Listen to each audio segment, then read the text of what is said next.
Let me start with a very early memory, which some of you may share.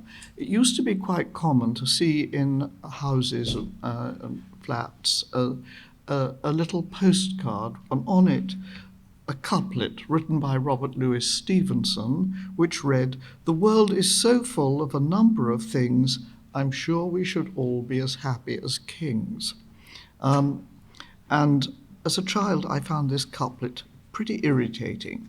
Why should more things, or even more diverse things, mean that we will be, or we should be, happier? And how happy are kings, anyhow?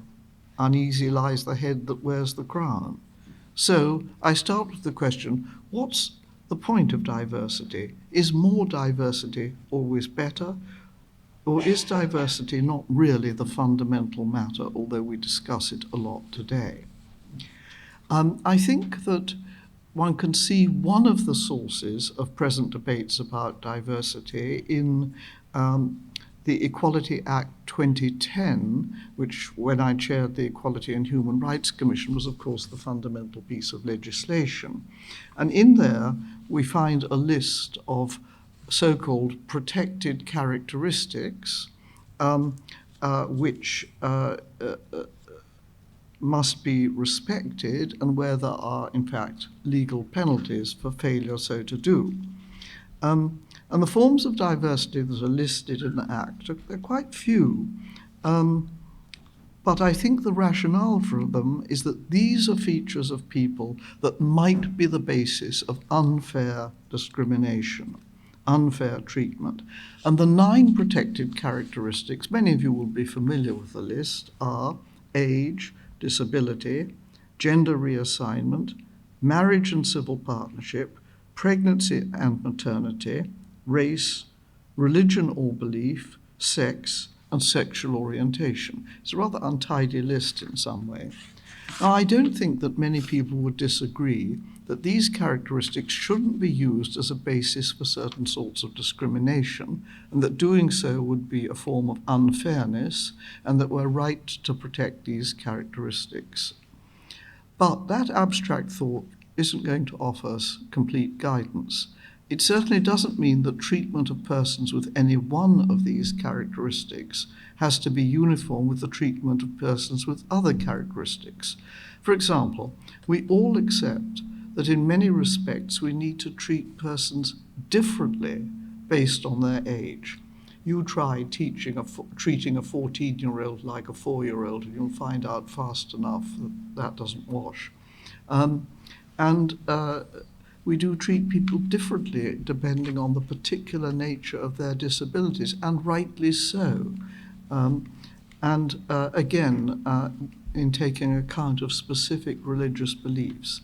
That, I think, is one of the reasons why respecting these standards is very complex and needs careful guidance. And that, of course, is one of the things that the Equality and Human Rights Commission does. I go to this one. Is this one going to work better? Yes. Okay, now we've learned something. There are many, many other characteristics which it would also be unacceptable, unfair to use as the basis for discrimination, not just the 9 that I listed. Just think of some of the obvious examples. Would it be acceptable to discriminate on the basis of people's place of birth or the language they speak at home? When is it acceptable to discriminate on the basis of nationality? That's a very interesting one. I don't expect you to treat me any differently from any other UK citizen because I come from Northern Ireland, but I might accept that there's a different basis for the treating those who are citizens of the United Kingdom and those who are citizens of other states. On the other hand, there are contexts in which discriminating on the basis of certain characteristics is not merely acceptable, but, wait for it, desirable. Selecting for a sports team, consider that. Surely you want to select on the basis of athletic competence at the sport. Job appointments, surely you want to appoint someone who is a reliable performer, whatever it is. And More generally, what about discrimination on the basis of professional qualification and relevant experience? All these characteristics are acceptable bases of discrimination. So I think we have to conclude that that list of protected characteristics in the 2010 Act is highly selective. It's a selective list of some matters that should not be treated as a basis for differentiated treatment or discrimination. But it is not, and it does not purport to be a complete list. It's silent about many matters that are acceptable bases for drawing distinctions, and it does not offer a complete recipe for the requirements for fairness. So, in summary, the Equality Act 2010 is about not treating certain irrelevant characteristics as a basis for discrimination. But we often need to and are required to take account of relevant characteristics. And what's relevant is going to vary with the task at hand. In appointments processes, for example, jobs must go to those with the necessary qualifications rather than to those who are simply unqualified for the job. In selecting for a sports team, we look for recent form, not recent lack of form. Let me come now to disproportionality, which is another term that has become much more popular in the last decade. Disproportionality may, I think, be an indicator of discrimination.